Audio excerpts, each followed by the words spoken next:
Hello and welcome back to Children's Reading Cove.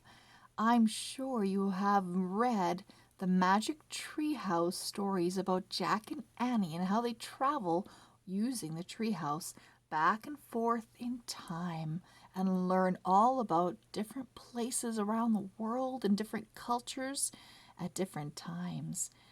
I would like to read the fact tracker with you so that we can learn together about ancient Greece and the Olympics. This is a companion book that goes with the Magic Treehouse Hour of the Olympics, when Jack and Annie travel back in time to ancient Greece and learn all about the Olympics. This book will tell us all about the time period. We will be like anthropologists, trying to figure out what it was like to live back in the ancient times. This is one of my favorite things to do, is to see how people lived and then compare that to how we live today. So let's get started. The Magic Treehouse, Ancient Greece, and the Olympics.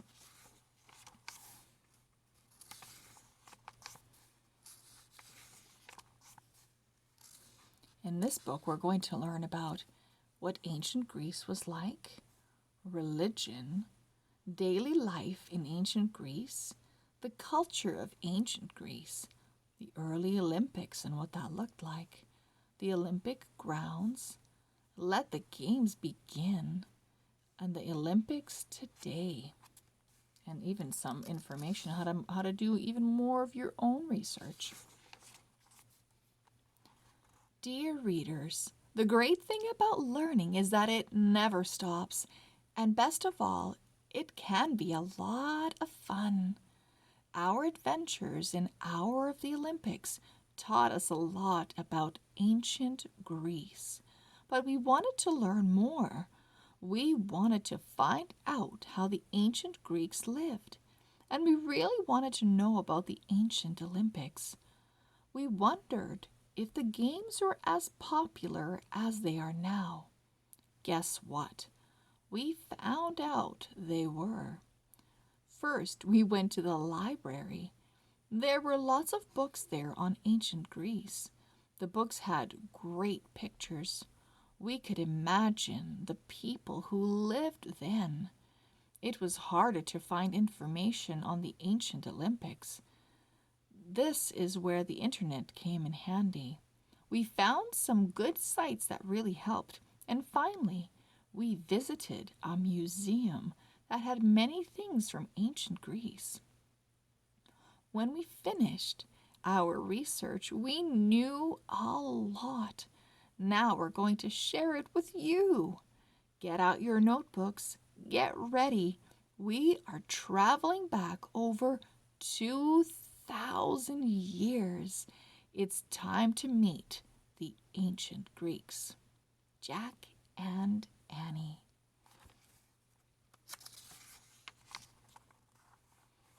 Chapter 1. Ancient Greece. Greece is a small country that lies on the Mediterranean Sea. It is a land of tall mountains and deep valleys. Much of the soil is dry and rocky. Olive groves and grapevines dot the hillsides. People first settled in Greece thousands of years ago. They were simple shepherds, farmers, and fishermen. As the years passed, the country changed. Greeks lived in cities as well as in the country. The ancient Greeks became great artists, writers, builders, and thinkers. By 500 BC, Greek culture had spread all around the Mediterranean and Black Seas. Athens. Ancient Greece was divided into about 300 city-states, or polis. A city-state was made up of a city and the countryside around it. The city governed the city-state. Athens was one of the most powerful city-states. It got its name from Athena, the Greek goddess of wisdom. Athens was a center of art and learning. The people who lived in Athens were called Athenians. Athenians loved beauty. They built great buildings. They created wonderful art. They wrote poetry and plays, and they studied math and science. Athens had one of the first democratic governments in the world. This means that people, not a king, ran the government. Voting was very important in ancient Greek democracy. In Athens, only male citizens, 20 years or older, could vote. A citizen was usually someone born in Athens. Women could not vote. Slaves could not be citizens and had no voting rights. Annie says over half the people in Athens were slaves. I wonder where those slaves came from, what different parts of the world. Sparta. Sparta was a powerful rival of Athens. Sparta, another city-state, and Athens often fought one another, but sometimes they joined together to fight other countries. Sparta was not a democracy like Athens. It was ruled by 2 kings. Spartans were warriors. They spent much of their time training for war. They didn't share the Athenians' love of beauty and learning. They left behind no beautiful buildings or art. And Jack says, this helmet was worn by an ancient Greek warrior around 600 BC.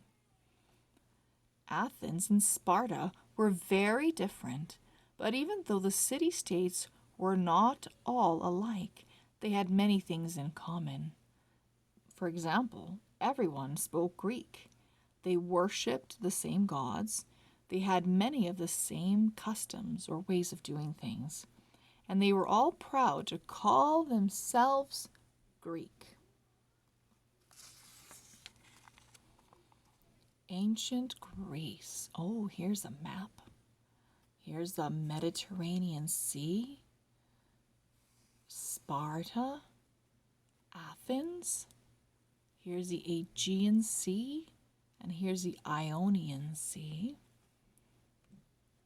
And here's Crete, the island of Crete. Annie says, sailors used the stars as guides. They sailed close to the shore to keep the land in sight. The boats often carried olive oil, grapes, and grain. Greeks traded these for lumber, metals, and slaves. Jack says, Greeks sailed around the Mediterranean on small boats. The boats were made of wood. Some had only one sail. Other boats were rowed with oars.